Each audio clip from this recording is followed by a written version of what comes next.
Again, watch this and don't know if we'll be on there or not. All right, we're live. Probably got that whole exchange just on there, but what exchange? I don't know what you're talking about. you know what you're talking about. All right. Hello, everyone. Ladies first. Ray, I see you. Hello, everyone, and welcome to this week's edition of the Just Two Marks Wrestling Recap Show. I am the Athletic Geek, joined once again by Jedi Jason Kruger. Hi, and for the second week in a row, we are going to have minimal talk about the WWE main roster because, let's just face it, a whole lot of not fucking shit happened this week. I mean, when we get promotion for these shows in that unnamed country, it just all gets even worse than usual. And it's already bad to begin with. So everything grinds to a halt. There is one thing that I want to mention about the main roster. Oh, yeah, fair enough. Brock parties. Yes. This is the I don't give a fuck about how, I don't care if this makes me lose my YouTube cred, my, whatever kind of cred there is. Brock Lesnar doing the Running Man with his boombox briefcase and Paul Heyman rocking out to Seth Rollins' theme is fucking awesome. And I hope he holds that fucking briefcase for a year, and every time he shows up, he does it. That's awesome. We need more of it. Brock actually looks like he's enjoying fucking self-wrestling. I have my many critiques about Brock Lesnar. I have many things that I dislike about Brock Lesnar. I dislike about how Brock Lesnar is used. I have many issues with how Vince McMahon is a cuckold for Brock Lesnar. But I ain't going to hate on everything. That's fucking awesome. It makes me laugh. I enjoy it when I see it. But other than that, we're going to predict the main card of the NXT Takeover, and we're going to discuss All Elite Wrestling because, hey, kids, that was a good fucking wrestling show this week. But let's not get too far ahead of ourselves. If you've never seen this show before, this is the Just Two Marks Wrestling Recap Show. Jedi and I have been watching wrestling together for around 15 years now. We love wrestling, we love talking wrestling, we love sharing our love of professional wrestling with you, other passionate wrestling fans, you the viewer. However, Jedi and I are not insiders. We're not in the wrestling business. We're no better than any of you guys watching this. Because at the end of the day, we're just two marks. We try not to use insider terms because we're not insiders or professional wrestlers and haven't earned the right to do that. But don't work yourself into a shoot, brother. What's all that stuff? I don't even know what it is. I don't know. Pig Latin. Pig Latin. Brock Party is awesome. Yes, Ray. Yes, Ray. But what's up? NXT Takeover 25. I assume that means this is the 25th Takeover. I'm assuming. Okay. It hasn't been 25 years of Takeover. No, and it's not on the 25th, obviously. That was a different show. So, anyway. Let's go with it. Let's start at the bottom of the card and work our way to that main event. So we got at the bottom. Matthew Riddle versus Roderick Strong. It just sounds fun to say the long name. For bragging rights, I suppose. Mm-hmm. So, that's actually a really tough one. I'm gonna go with Roderick Strong, and I'll explain. I kind of don't think I should because Matt Riddle did just take a hard loss at the last Takeover, so he probably doesn't need a big win. But with where I think they're kind of going with something, I think I'm gonna go Roderick in this one. So I'll be contrary and go with Matt Riddle because it's not a bad bet. Vacant NXT Tag Team Championship will be decided in a ladder match, I believe they said. Did they not? It's not listed on here like that, but that's what... Where is it? I swear it's a ladder match. Apologize. Technical difficulties. Picked the wrong website apparently here. I'm trying to look it up myself. See, we're both on our phones. We're just like we're the wrestling equivalent to just the world right now. Just on the phone. Fair enough. All right, well, I'll mention the team before we're working out the details of the thing. But it is for the vacant NXT Tag Team Championship. Undisputed Era versus the Street Profits versus Forgotten Sons versus Orny Lorcan and Danny Burch. Say that 5 Hey, times if fast. anybody's watching this, let us know how the video's streaming because it looks like it's kind of buffering a lot. So if you're having any stream issues, please let us know. Go through that one more time. I apologize. Sorry. Undisputed Era Yes. versus the Street Profits Yes. versus Forgotten Sons versus Oni Lorcan and Danny Burch. I'm gonna go Forgotten Sons in this one. They've kind of looked like they've been kind of on the upswing, and with the Viking Raiders being gone now, I feel like they'd just be a nice top villain tag team. And, well, we'll talk more about in the main event. I feel like there's going to be kind of a consistent theme to all of this whole card. Yeah. But Okay. but we won't be able to talk too much more about that until Fair we get to the enough. main event. So we got. Thanks, Ray. Sorry, Thanks I for jumped to a thanks for letting us know. Alright. More technical difficulties. Woo! Alright, so United States North American, my bad. North American Championship. I'll run together after a while. Of course, Velveteen Dream champion defending against Tyler Breeze. I'm gonna go with the Velveteen Dream in this one. Same. I mean, he just. I feel like this. I feel like it is a ladder match. Got a different website. Yeah. I thought so. I thought that's what I saw earlier on NXT. Okay. Um, I'm old. I forget things easily now. I feel like this is just going to be more.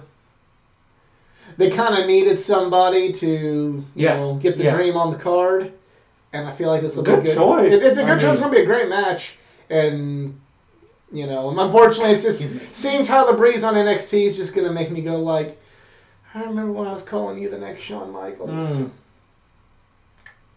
Well, I mean, yeah. And then just, yeah. But I feel like this is just going to be... People are going to be reminded of what Tyler Breeze can do. It's going to be a good match for both of them, and the Dream's going to come out on top. Yep, I would agree. I think that the next big villain, either the next big villain or something we'll discuss a little bit later on, is what's going to take the North American title away from the Dream. Oh, did I give a prediction for the tag match? I can't No, remember. you did not. Oh, Undisputed Era. I'm going to go with them. Definitely some conflict there. Shayna Baszler versus Io Shirai for the NXT Women's Championship. I suppose I should mention. I think we're... Is it time? Is it time? No. Shayna Baszler is going to keep that belt for a long time, I think. And just not going to be Io Shirai's time. I don't think Shayna's losing that title till the Royal Rumble. The Royal Rumble takeover. Yes. Wow.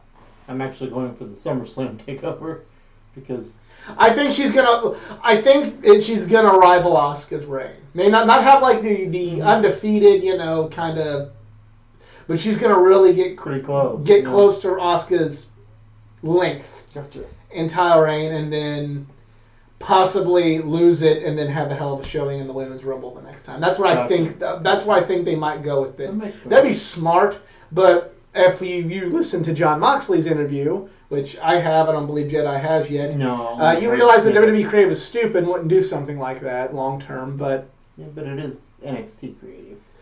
In NXT, yes, but I mean, like, using Shayna Baszler correctly in the Women's Royal Rumble the next night. Great. Yeah, you're right. Yeah, totally.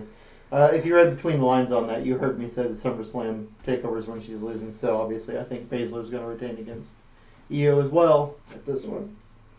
And that leads us to the main event of the evening. A singles match, because that's where you go after 2 out of 3 falls. Not cynical. Johnny Gargano versus Adam Cole. Johnny Gargano.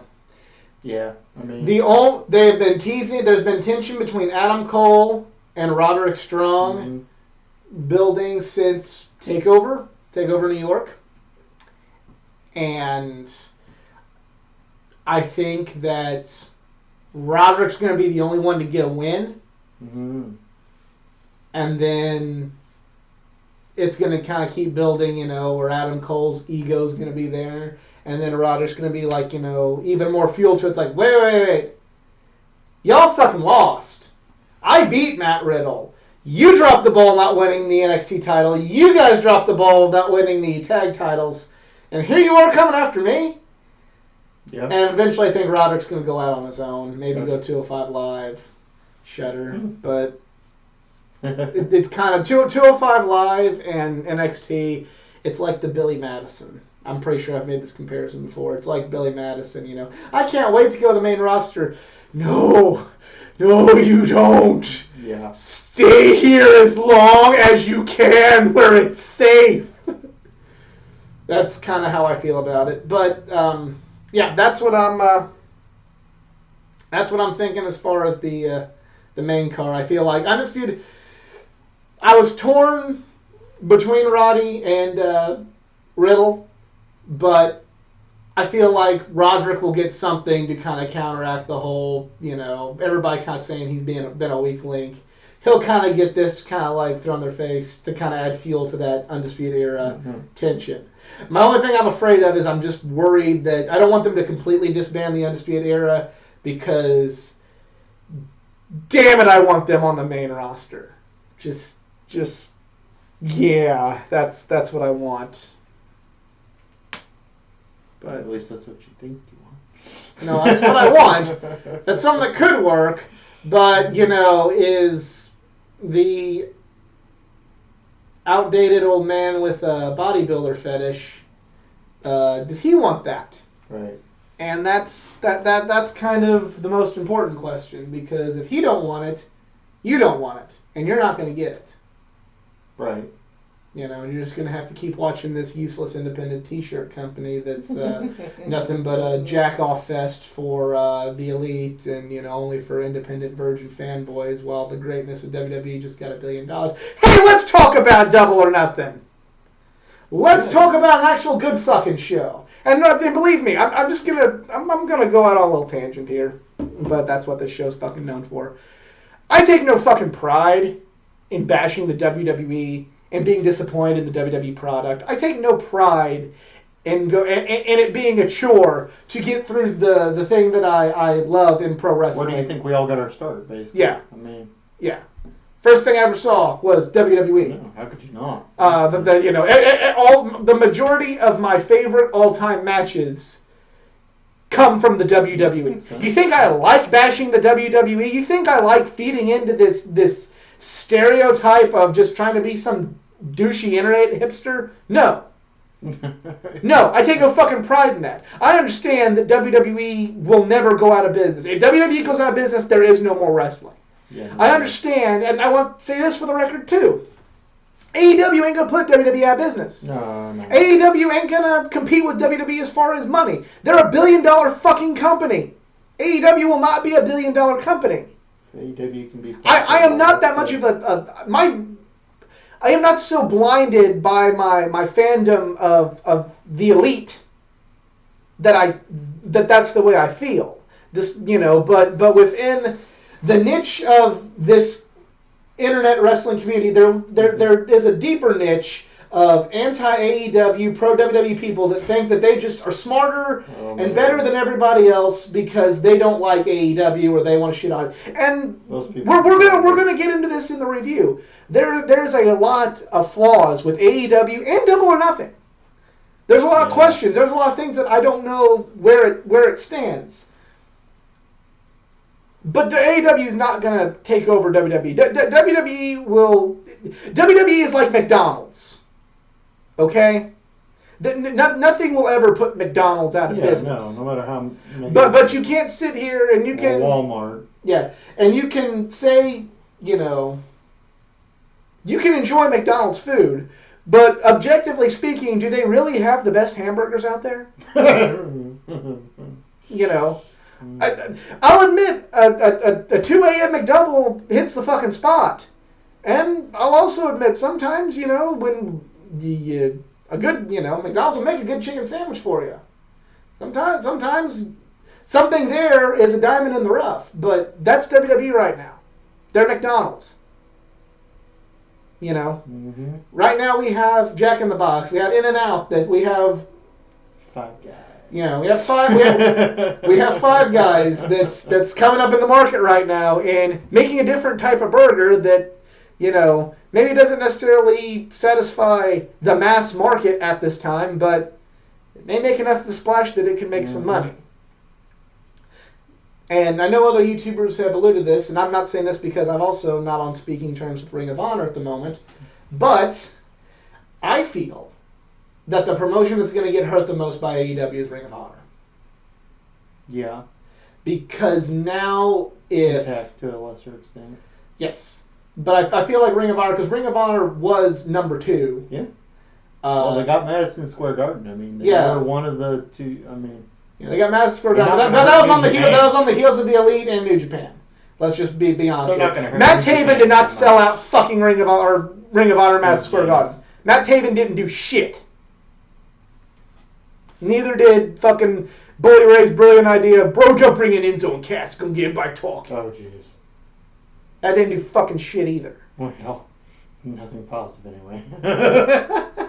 It pissed New Japan off, Joe. And now you're seeing AEW talent going over for New Japan.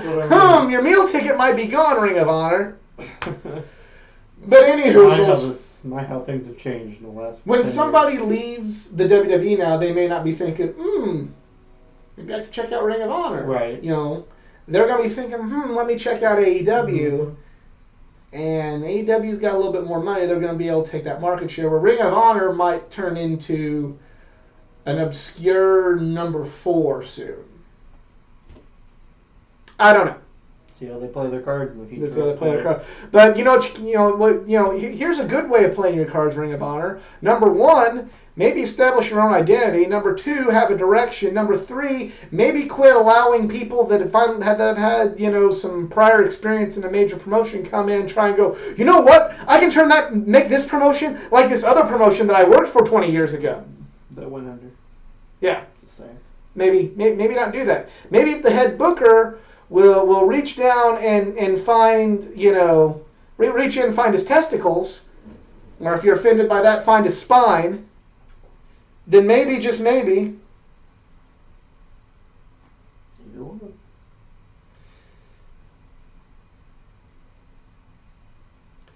Disagree, Daniel. I don't think Matt Taven has any talent at all. I think he's a last resort. You can think whatever you want. That's why we're here. That's up to you.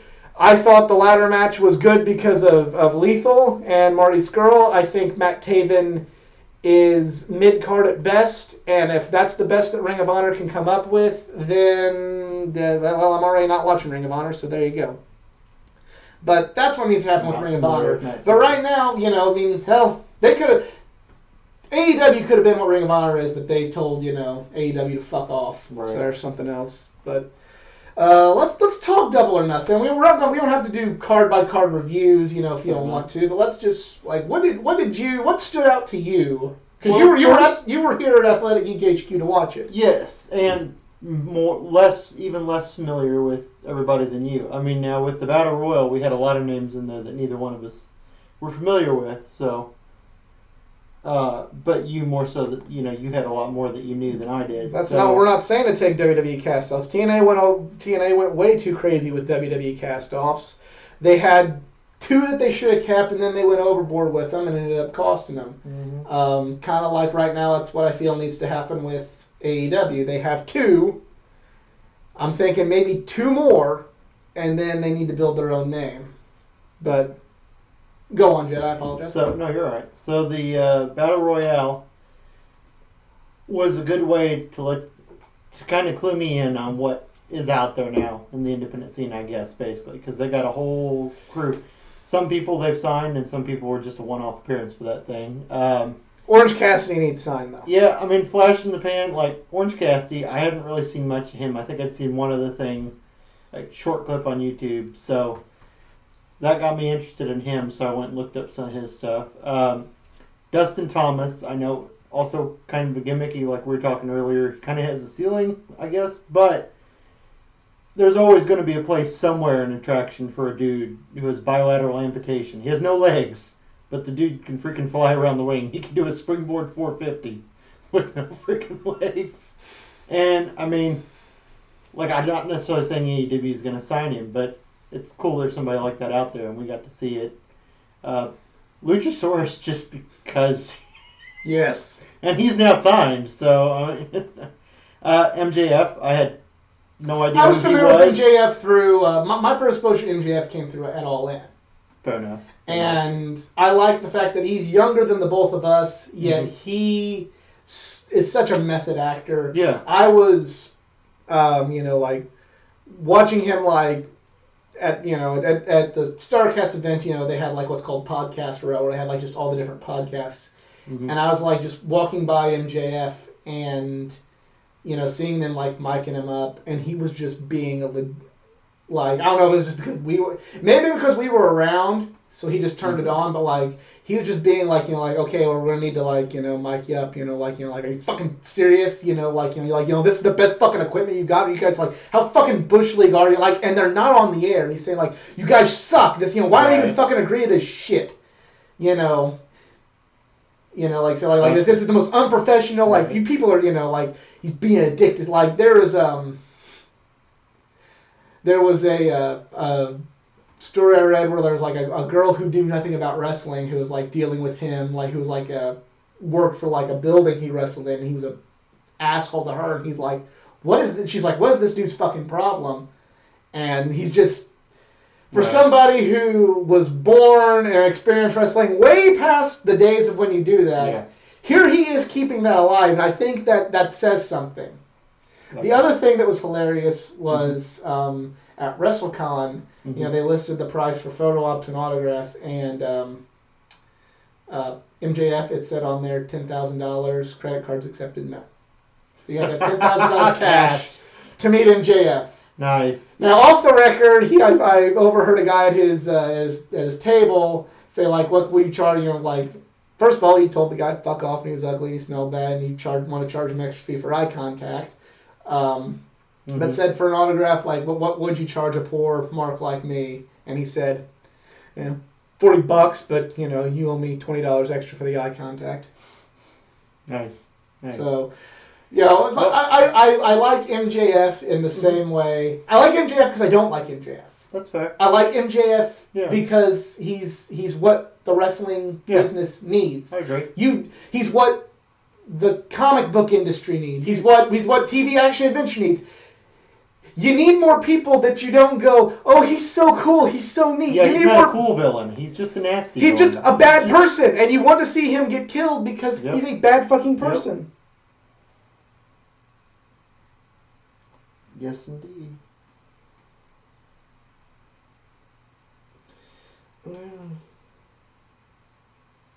I'm not saying ROH can't make it without guys from 20 years ago.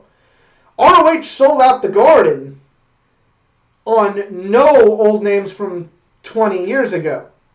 Nowhere did I say that. In fact, I remember listening to an interview with Bully Ray where he talked about wanting to have Hogan have a match in Ring of Honor and Sting, and I thought that was completely asinine because that takes away from the Ring of Honor talent. I will give Matt Taven credit for being a young Ring of Honor talent and not a guy from 20 years ago. I just don't think he's good. I don't think he's good at all. Maybe a little too harsh, but I don't think he's World Championship material. I'm sorry, I just don't see anything in Matt Taven. I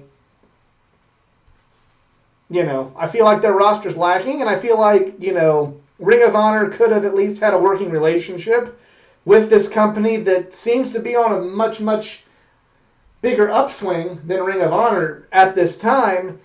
And rumor and innuendo, as Conrad Thompson would say, says that Ring of Honor does not want to work with AEW. Okay, that's fine. You go do your thing and AEW will do yours. Have you got 200,000 buys for a pay-per-view Ring of Honor? I don't think so. Right.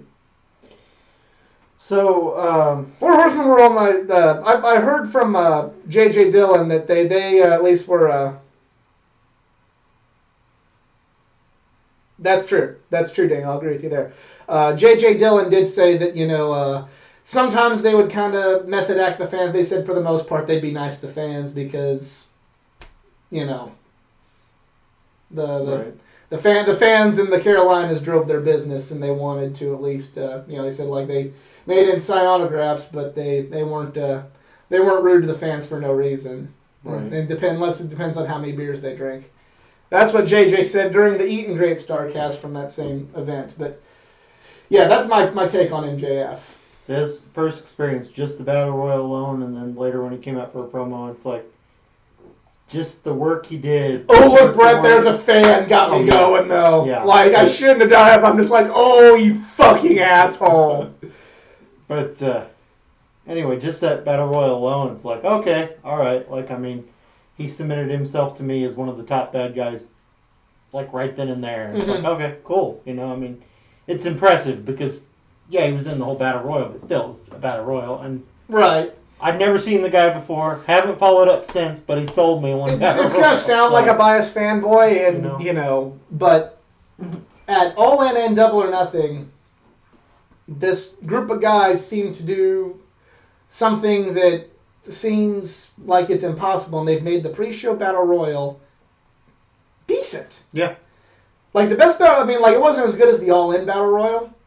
Fair enough. But the All In Battle Royal is probably, other than a Royal Rumble match, the best Battle Royal I'd ever seen. Just with how everybody played off everybody.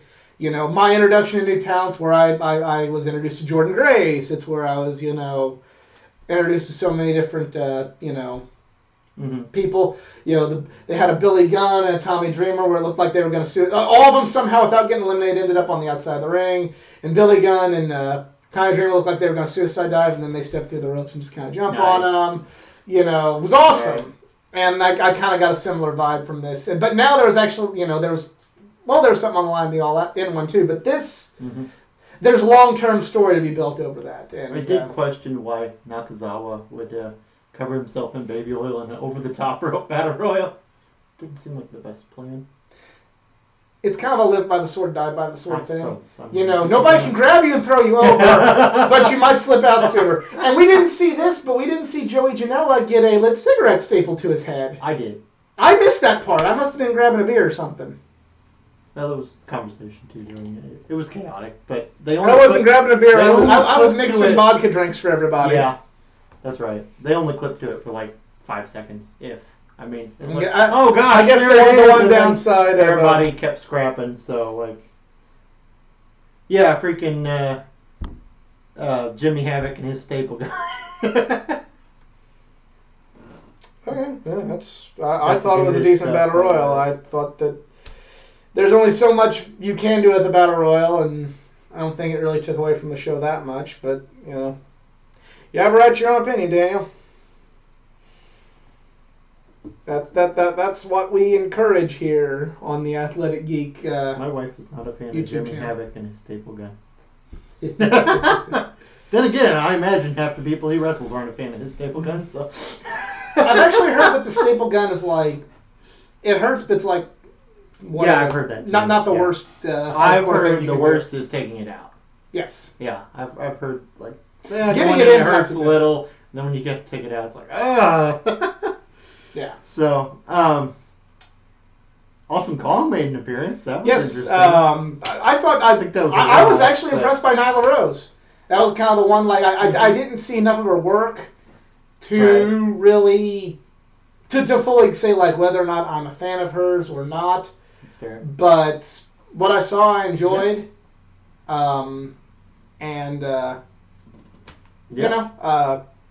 Awesome Kong coming in was a big surprise. Like I honestly, I thought that it was going to be Brandy. Yeah, I know. She was in her gear and everything. She was in her gear, and she mentioned I'm in full gear. I'm like, oh, because they've been kind of on being the elite, and the Nightmare Family teasing like there was some issues. I saw just a little of that, yeah. But, Jedi and I are big Awesome Kong fans, and we... yeah, we were all about that TNA life at that point in time. About that TNA life. Ironically, met her at a Ring of Honor show back when we were on back when I was on Speaking Terms with Ring of Honor. Also met the Young Bucks when they were in TNA, but making a special Ring of Honor appearance at the same show. Go figure on that one. Yep. But I was really. I'm glad to see Awesome Kong, and I hope she's part of AEW. And Britt Baker won. I feel like Britt Baker and Kong would be a nice first program, maybe for a women's championship. So kind of be this version of Gale and Awesome Kong. Yeah. And then Kylie Ray. We'll admit a bias. I was first introduced to her from the at the press conference, and I went, "Oh, she's cute." And then I started watching like her, following, found as many matches I could, like on the High Spots app and YouTube and stuff. And like, oh, she's pretty good. Oh, she's a better Bayley than Bayley. Yeah. Because she's very Bayley-esque, but she's like more awkward fangirl than Bayley. And I think she's a better Bayley in the. She doesn't like Havoc. She despises Necro Butcher and loathes New Jack. Well, you're not wrong. She might have seen Necro Butcher before. But maybe, but she probably wouldn't remember. Yeah. You're not wrong. I mean, in the Cody versus Dustin match, she was just cringing after all the blood. So. And you know what's awesome? She used to be the biggest. Why do you watch this? It's so fake. Yeah, I mean, she gets it a little bit better now, but like. But anytime it's hard to deny that much blood. But anytime that something can happen in wrestling where your wife cringes, I know it must be good. Right, exactly. Let's see. Oh, one of the 6 women in the Joshi match. One of the 6 is signed to an AEW contract. Okay. The only one that I had heard of up to that point was Aja Kong. I want to point out the leader of the other team was signed, Hikura Shida.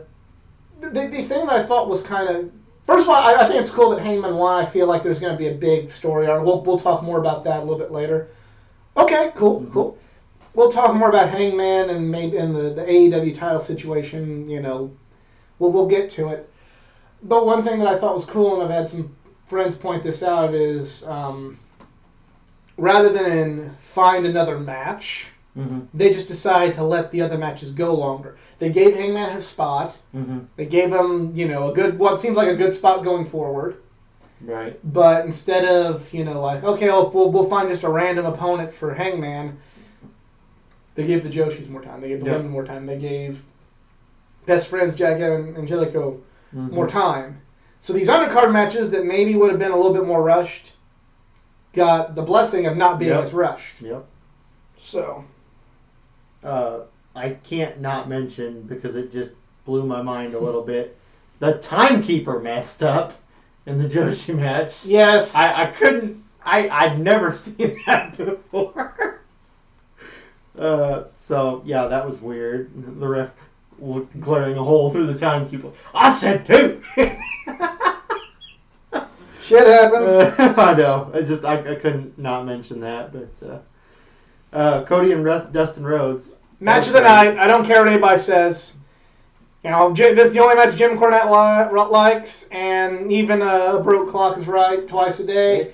This was the match of the night. As much as I love the Bucks, as much as I love Lucha Bros, I mentioned last week, Cody can make you what he lacks in, work rate. He makes up for in so many different areas, and that showed. It showed it all in. It showed here. If you watch the post event interviews, yeah. I mean, he said as much. He's like, "This is kind of my thing, the emotional / and that's and it also, like, he broke it down. He's like, Kenny does this, the Young Bucks do, I do this. It works. We're gonna go with what works. I mean, I know. Damn, he's good. Yeah. Like, I was watching, I was like, man, gotta be a politician. Listen to him talk. I mean, yeah. I know. Quote the Offspring. It's cool to hate on Cody, but you know what? I think he's one of the. I'm a fan. Shoot. Oh no, I'm just saying, but I think he's. I'm talking about like in the YouTube community. It's kind of hard. It's cool to hate on Cody because he ain't Kenny, he ain't the Bucks, he ain't Okada, he ain't AJ. but, he's proof that there's still... I believe the wrestling business evolves, and I believe, you can't be Jim Cornette and be stuck in the 80s. But there is a spot for... You can't forget where you came from. There is a spot for that, and Cody is... When it comes to doing that, Cody is one of the best at that. And that is a big part of what, in my opinion, is going to make AEW better, because it can find something for everybody. Something that WWE should be able to do easily. They're failing at. AEW took care of it in one pay-per-view. They even had Earl freaking Hebner as the referee. I also want to point out, I feel that Excalibur did a good job on color. I feel like JR did some of his best work in quite some time. His New Japan on Access TV, not very good, but I feel like JR brought it. Remember, he said he felt like he was at a disadvantage with New Japan. So he was saying the communication wasn't great. Yeah, definitely a good job by a legend on this night. Poor Alex Marvez looked nervous through half the pay-per-view. Yeah, he didn't do it. To him, he's like sweating bullets. He take a breath, man. Yeah, he was gonna be brutally honest. He didn't do a good job, but I may have done the same thing. It's hard to do color commentary. Somebody who's tried to do commentary before. Yeah. Right. Yeah. It's hard to ref. From our backyard days. Reffing is not easy. Well, that's matter. You catch yourself turning into a spectator and forgetting, oh yeah, I've got to count. Oh yeah, I've got to look out for this. I've got to be here. Yep. Oh, I'm in the way. Yeah. So commentary is also hard. Right? So, but I feel, Alex Marvez is a friend of the Khans, and it is a business. There's going to be nepotism somehow, so I don't think Alex Marvez is leaving. But I feel like maybe his role should be reduced, especially if a certain person's significant other ends up catching some shit and having to come there later. I feel like that person would be a little bit better suited than Alex Marvez to be a third person in that commentator's booth. But you'd have to build up to that, I think. You wouldn't want to do that right off the cuff. No. I mean, backstage interview and all that's always a... Anyway, so the AAA World Tag Title match, Lucha Brothers and Young Bucks.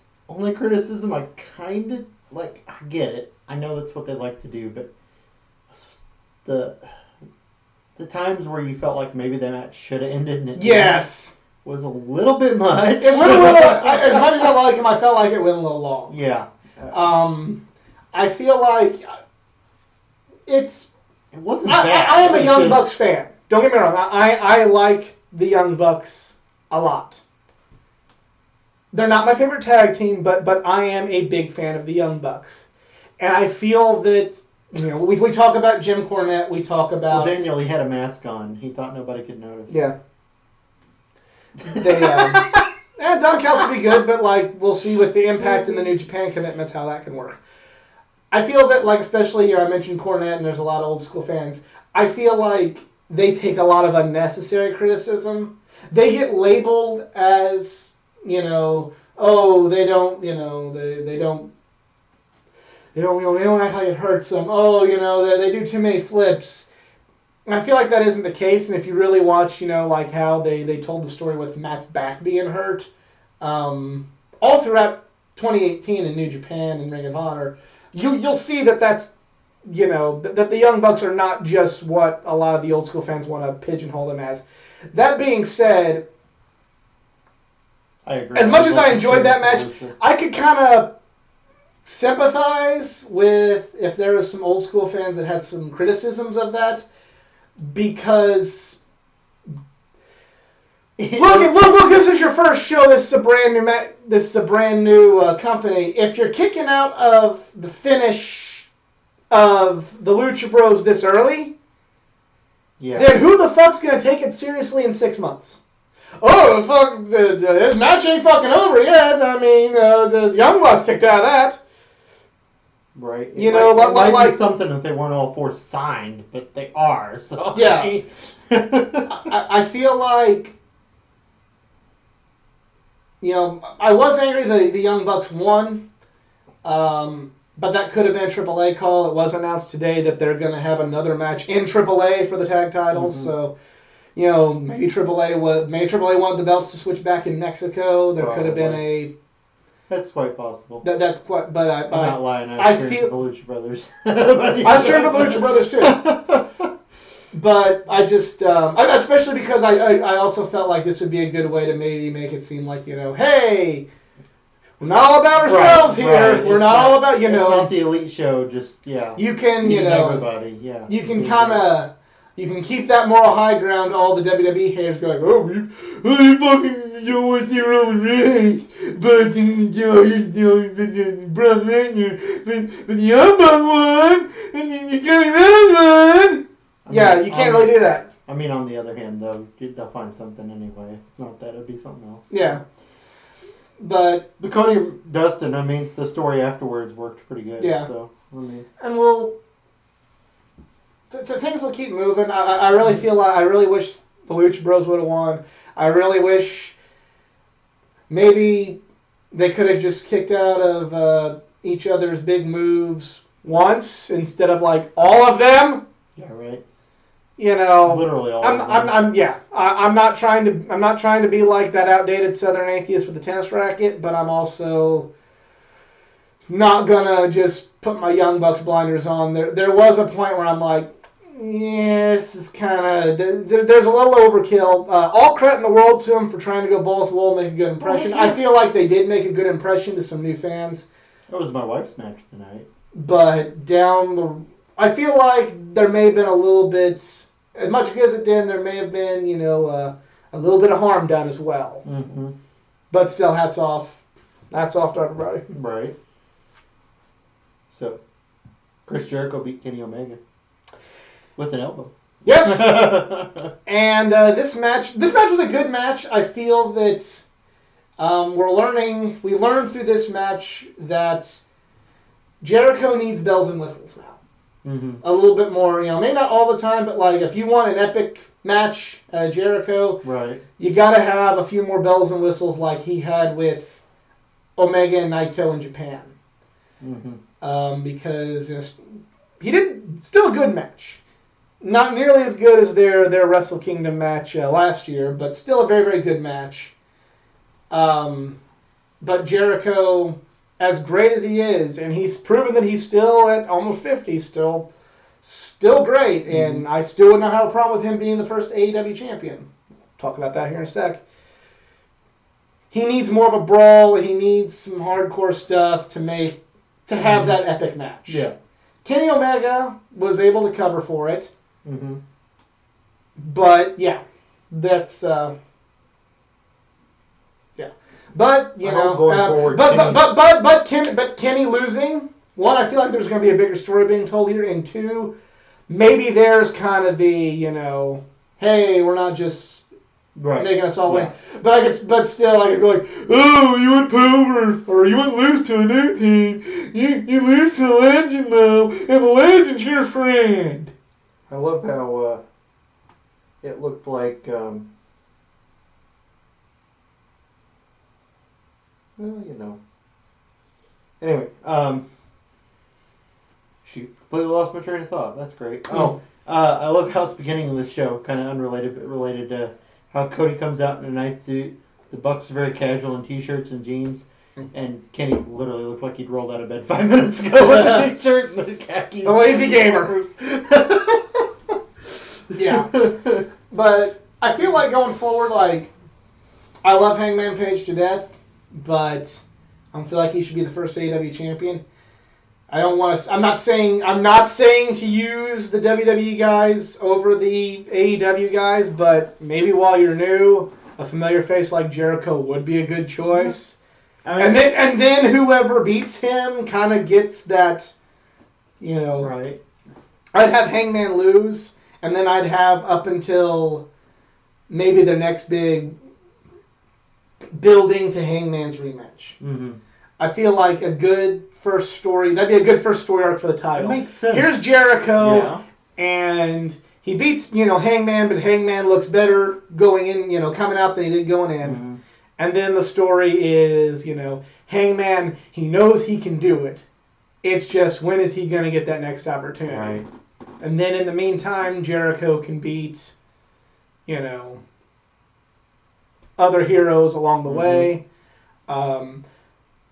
I feel like a good first story arc for Kenny will be that as of right now, Kenny Omega is 0-2 in professional wrestling in 2019. He lost to Tanahashi in the Tokyo Dome. He's lost to Chris Jericho.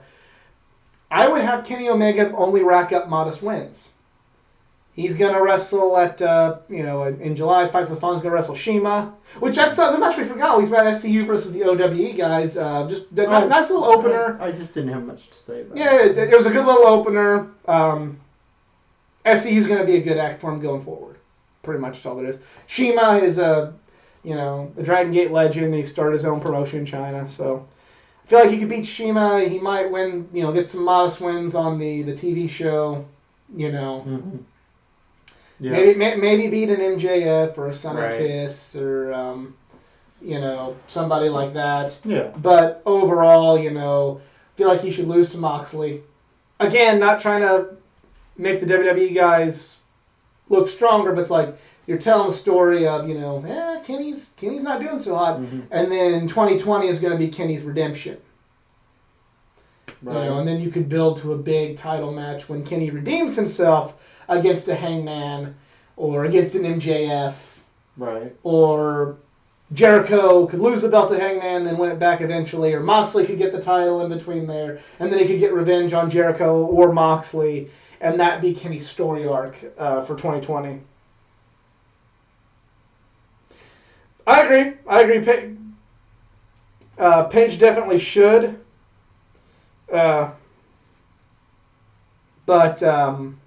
we'll just have to see going forward. I think even if Hangman does lose cleanly to Jericho, if they have an epic match, and you know what?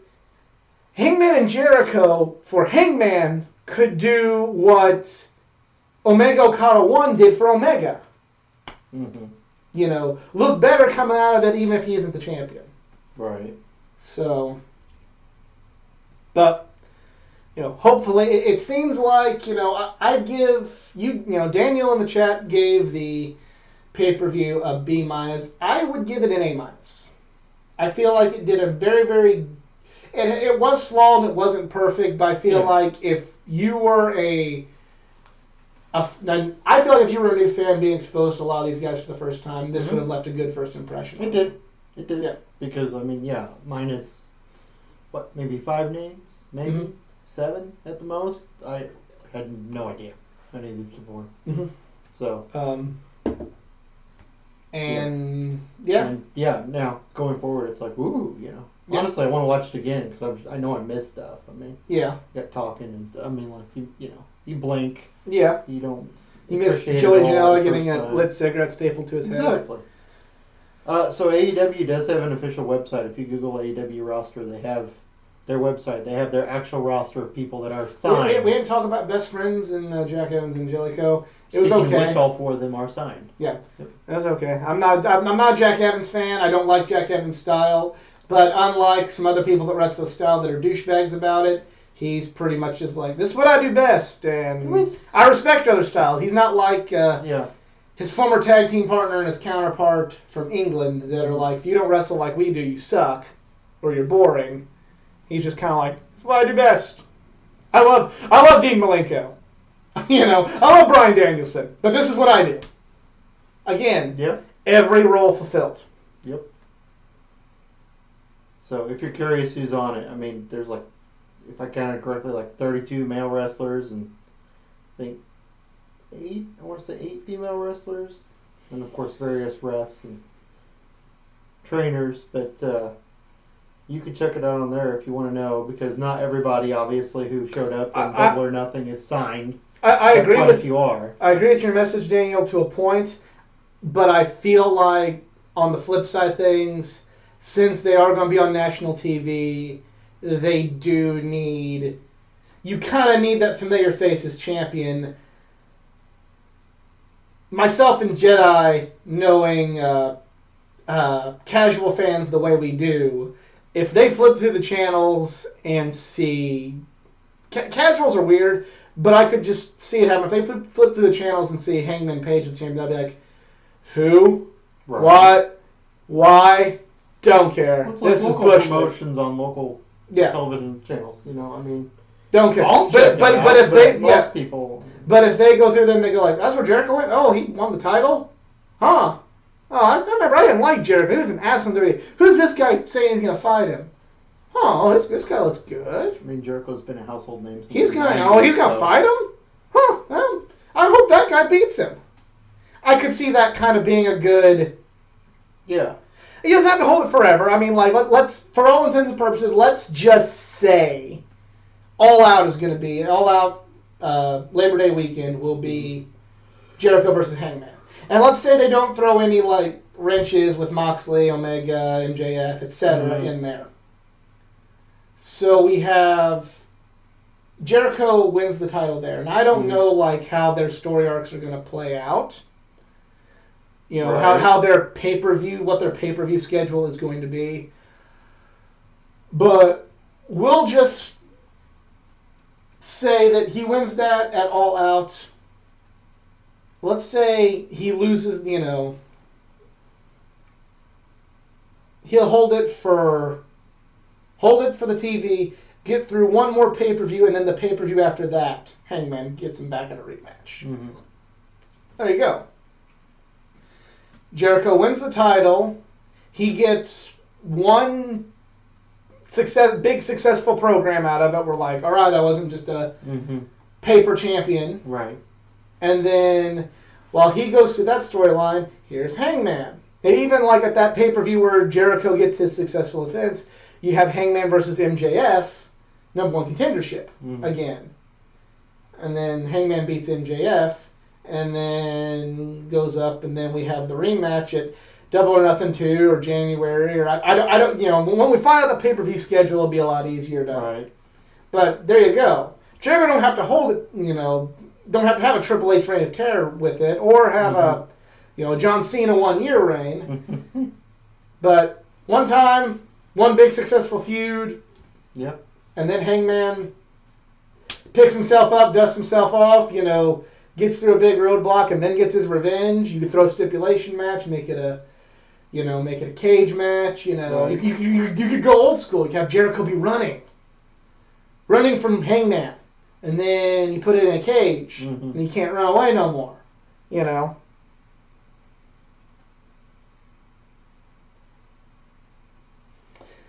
I don't think Jericho's going to beat Okada. Honestly, I'm not a gambling man, but.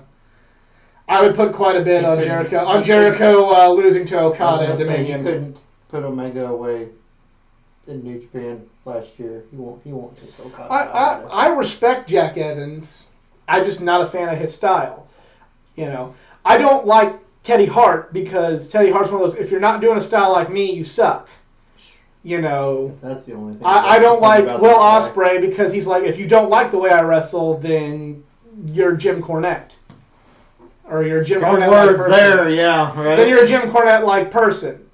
Jack Evans is just kind of like, this is what I don't wrestle. I'm not as good as these other technical wrestlers, but I can do this, and this will be my role. Yep. You know, I understand. Rock says, know your role. You know, he's one of those like, I understand that this my style ain't everybody's cup of tea. Yeah. You know, so since he actually approaches Jimmy Havoc's. Yeah, but since he approaches the whole situation, you know, the age-old debate of what's the best style of wrestling, since he approaches it with, you know, a degree of, you know, what's the word, humbleness, humility, and with a degree of, you know, understanding that, you know, different strokes for different folks. I respect Jack Evans to a point. Like, I'm not a fan of style, but like personally, I seem to like Jack Evans. He doesn't come across as an unlikable person. Yeah. Someone with an attitude problem. But there's some people, and I might be completely off base. There could be, you know, Will Ospreay could say this and go like, hey, fuck you, man, I liked you. But from what I've seen, that's, to quote the My Boss Tones, it's the impression that I get from Mr. Hart and Mr. Ospreay. But yeah, Jon Moxley, we've almost just like, it's just been such old news, and especially with the interview that came out with Jericho, that it's like, oh yeah, we didn't even talk about the big surprise, not surprise. Right. I still was like, oh shit, because I kind of like put him down. Like I knew there had to be a surprise, but I kind of like, oh okay, well whatever. And then when I saw him, I was like, oh shit. It's kind of like, it was an unsurprising surprise. Not that in a bad way, but like I knew it was a surprise. I knew it happened, but was still surprised by it. I don't know. It's hard to explain.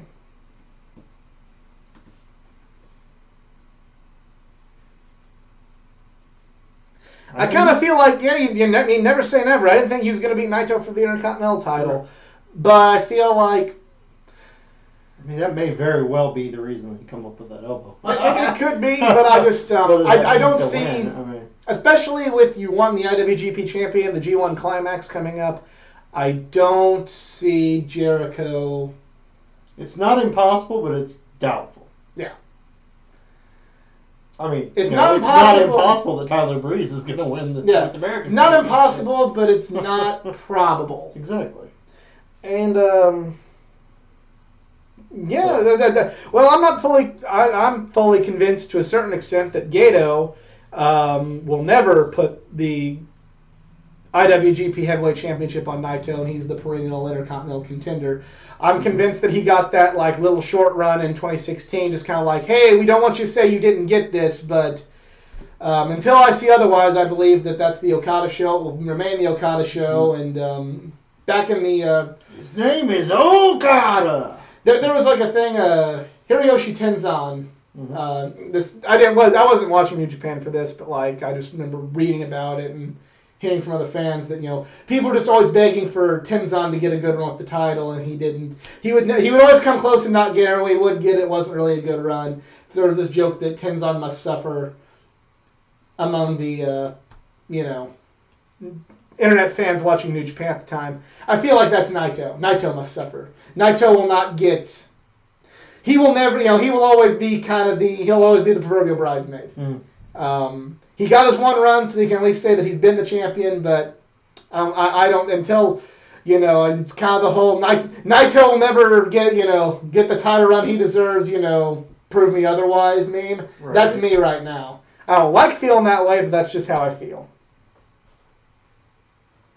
Yeah, I think Moxley is going to take... I do appreciate how, even though Kenny lost, when Moxley came out there and just took out Jericho, just one shot kill with his finish, and then took out the referee, again, and then went for Omega, and Omega's like, I don't think so, and shoved him out the ring, and they had to brawl, and he had to earn it, Yeah. It's like, that was nice. I like how the poker chips fell, too. Yeah, right? It's symbolic of letting the chips fall where they may. Yep. Jinx, make Coke. But I think that's pretty much it, because there's nothing fucking to talk about within the world of WWE right now. Saudi shows, man. Like they don't care. Not gonna talk about that here. Not gonna talk about that here, and there's nothing. There's nothing to fucking talk about. Baron Corbin. Who gives a fuck? That's what I'm saying. They grind to a halt when they do that. They either repeat what they did the last month, or what they're gonna do the next month, or in this case, come up with something on the fly, like freaking Dolph Ziggler. I guarantee you that's not going to be a thing. It's funny you mention that, because I remember last year, that was after the Greatest Royal Rumble and everything. I remember, Nick was doing the show with me on the way to the Mick Foley comedy special.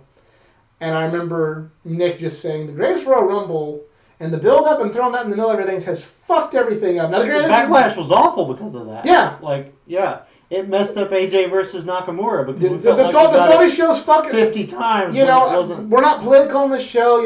That's if you want commentary on Saudi Arabia, go watch another channel. For better or worse, just that's not what we deal in here.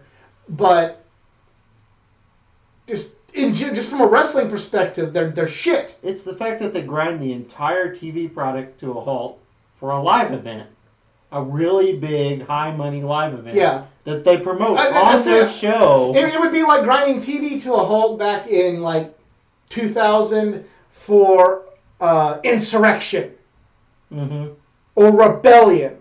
Where, for essentially UK shows. Yeah, for essentially a house show that maybe you'll see one undercard title change.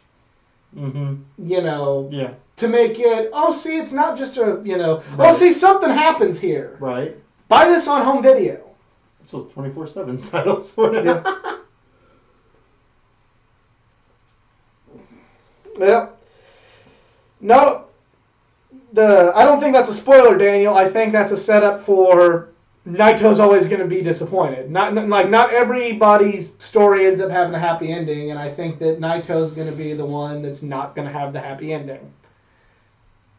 Again, I'm the guy, sitting at the table on the meme saying, Naito will never have a proper IWGP, title run. Convince me otherwise. And with all due respect to you, bud, I'm not. I'm still sitting at the table. But I think it's about time to wrap up this show this week. I want to thank everybody for watching it. If you enjoyed this show, thank you, Daniel, for participating in the chat. If you enjoyed this show and like to, see other videos similar to this, please subscribe. Got content not just from the world of pro wrestling. We got content from world of comic books, gaming. Share this video with another wrestling fan. See if maybe get more people in chat and have more good discussions like we had tonight. Go follow me on Instagram at AthleticGeek89. Go follow me on Twitter at Athletic_Geek89. Go like my Facebook page at Facebook.com/AthleticGeek89. Jedi, no social media. You got kids. You don't got time for that shit. But if you send a message on one of those for Jedi, I'll get it to them. But for Jedi Jason Kruger, I am the Athletic Geek. We are just two marks, and we're out. Have a good one. Hey, E-Dub.